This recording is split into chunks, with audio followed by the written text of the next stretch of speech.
नमस्कार मेरे प्यारे दोस्तों, मैं हूं निक, आपका होस्ट और दोस्त।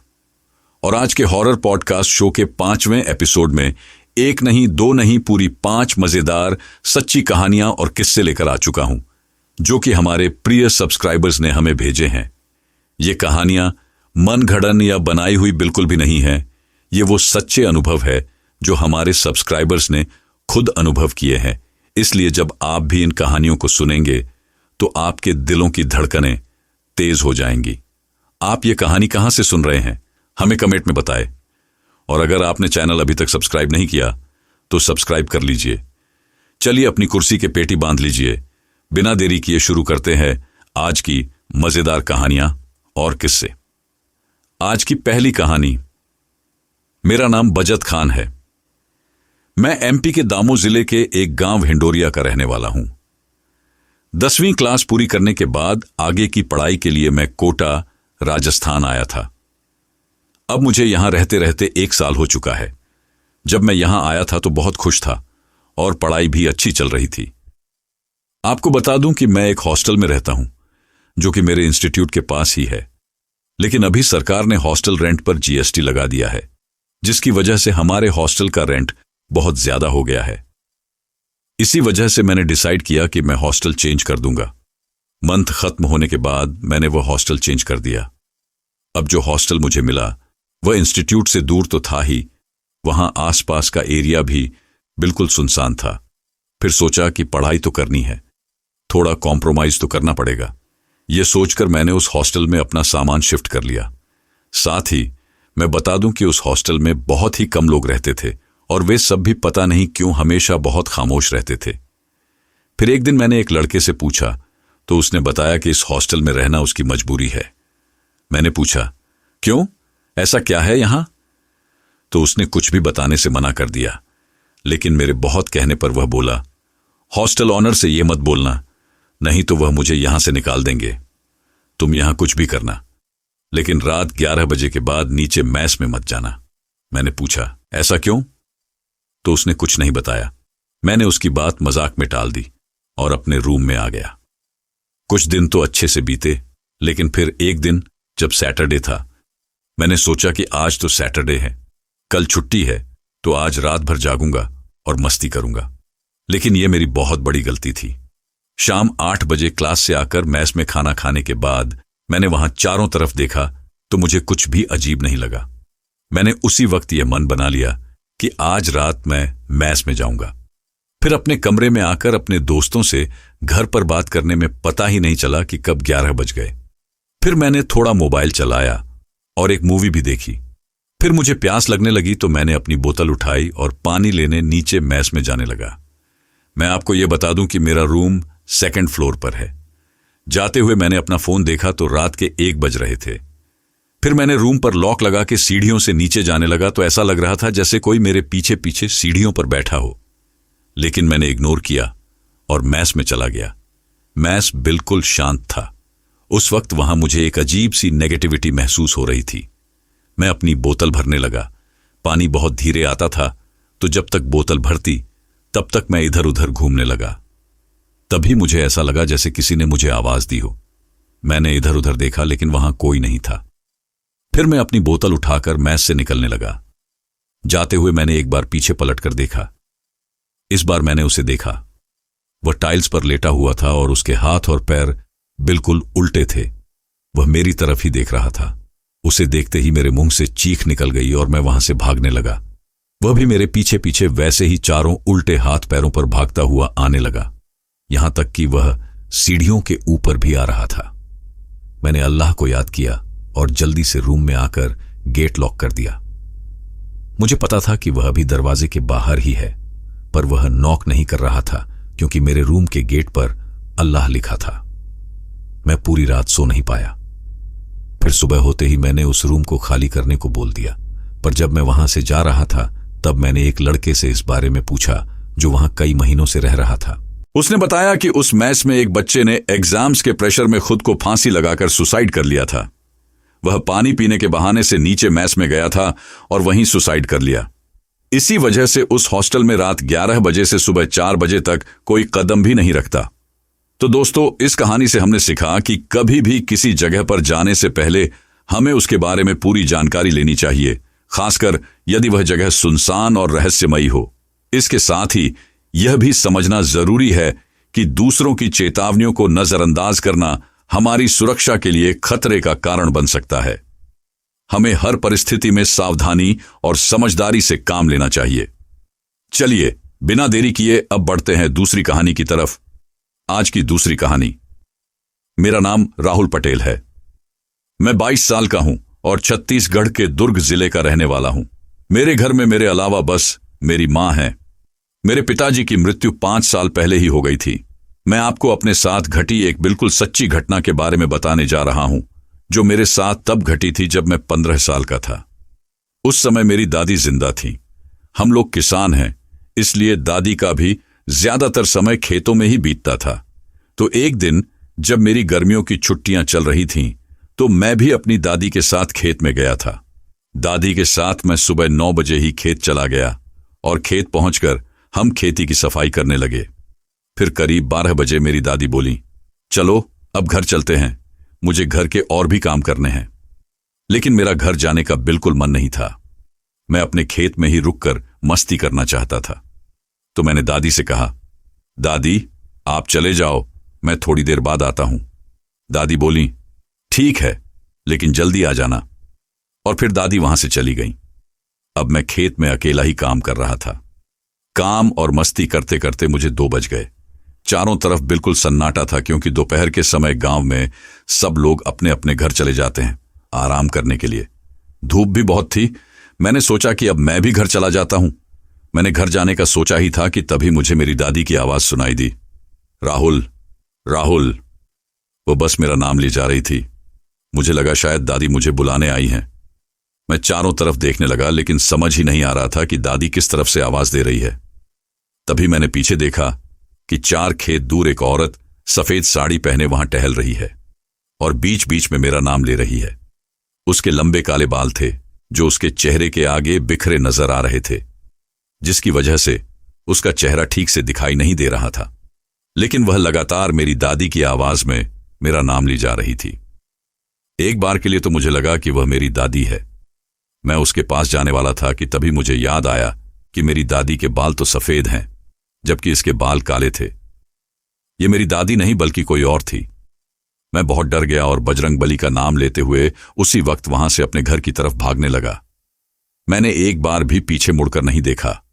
फिर जब मैं घर पहुंचा तो मैं बुरी तरह हाँफ रहा था और पूरी तरह पसीने से भीग चुका था। मेरी ऐसी हालत देखकर मेरे घर वाले भी घबरा गए।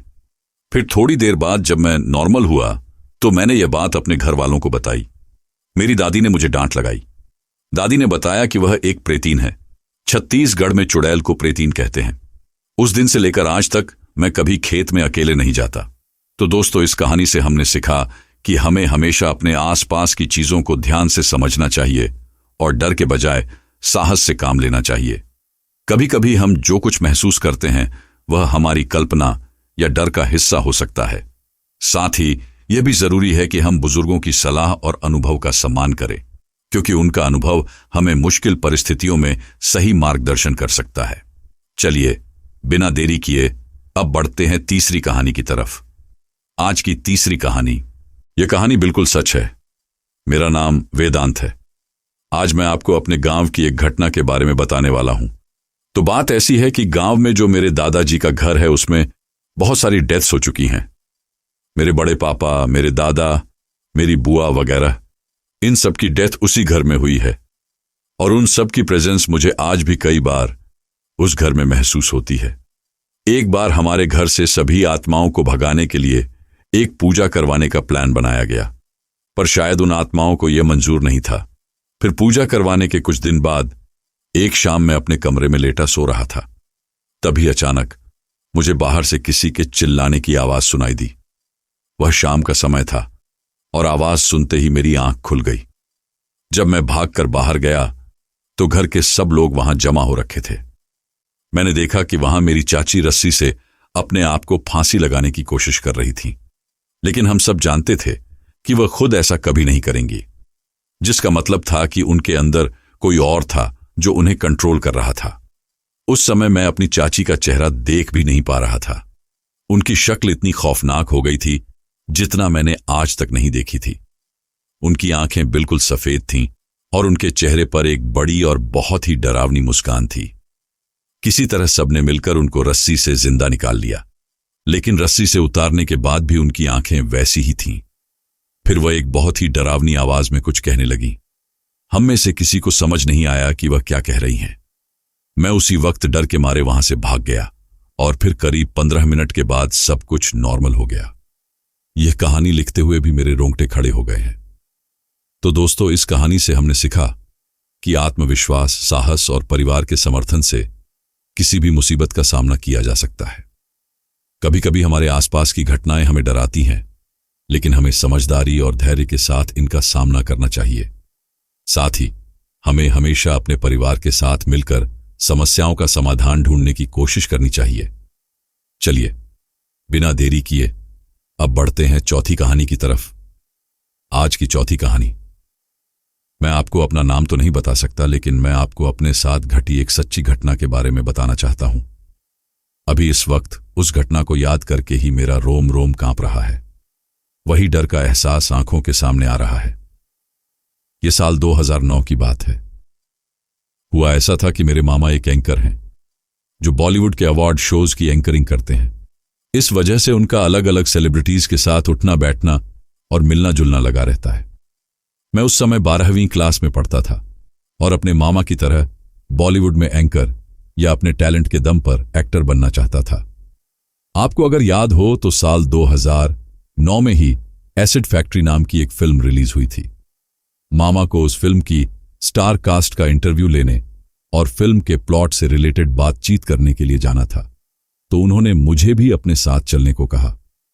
मैं बहुत खुश था क्योंकि मेरे लिए यह बॉलीवुड सेलिब्रिटीज से मिलने का मौका था। मैं भी फौरन तैयार हो गया और मामा के साथ चल पड़ा। मैं, मामा जी और हमारे ड्राइवर चाचा, हम तीनों मुंबई के लिए निकल पड़े। लेकिन वहां पहुंच के जो चकाचौंध मैंने देखी वह सब किसी सपने से कम नहीं था। सच में वह बहुत ही यादगार दिन थे। चारों तरफ फैंस की भीड़ और उनके बीच से गाड़ी का निकलना आसान नहीं था। जैसे तैसे हम उस होटल में पहुंचे जहां वह सब स्टार्स रुके थे। मेरी तो खुशी का ठिकाना नहीं था। रात 8 बजे हम उन सब एक्टर से मिले जो उस फिल्म में थे। फरदीन खान, इरफान खान, आफताब शिवदसानी, डिनो मोरिया वगैरह। मैं इन सब एक्टर से मिला था। मैं बहुत खुश था, लेकिन मेरी यह खुशी ज्यादा देर नहीं टिकने वाली थी। रात करीब 9 बजे हम घर के लिए निकल पड़े। मैं तो कार में खुशी की नींद सो रहा था। ऑन्डी कार थी और ड्राइवर चाचा ही गाड़ी चला रहे थे। हम लोनावला की ओर जा रहे थे, जो एक पहाड़ी इलाका है। अचानक ड्राइवर चाचा ने ब्रेक मारी, जिससे मेरी नींद टूट गई और मामा भी जाग गए। मामा ने चाचा से गाड़ी रोकने का कारण पूछा तो चाचा ने बताया कि गाड़ी चलाते वक्त एक औरत अचानक गाड़ी के सामने आ गई थी और उसे बचाने के लिए उन्होंने ब्रेक मारी। गाड़ी बस उसे छूकर निकल गई। यह सुनकर मामा और ड्राइवर दोनों गाड़ी से उतरकर उस औरत को देखने लगे कि कहीं उसे चोट तो नहीं आई।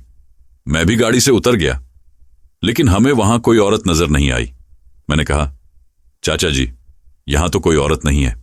आपको शायद नींद आ गई होगी। इतनी रात को इस पहाड़ी रास्ते पर कोई औरत क्यों आएगी? मेरी बात सुनकर चाचा के चेहरे के हाव भाव अचानक बदल गए। वह हमें जल्दी से गाड़ी में बैठने के लिए कहने लगे। मामा को उस औरत की चिंता थी, तो मामा ने कहा, हमें उसे ऐसे छोड़कर नहीं जाना चाहिए। हमें जंगल में जाकर देखना चाहिए। हमने मामा को समझाया कि यहां कोई औरत नहीं है और सुबह पुलिस को भेज देंगे या खुद जाकर चेक कर लेंगे, लेकिन मामा नहीं माने।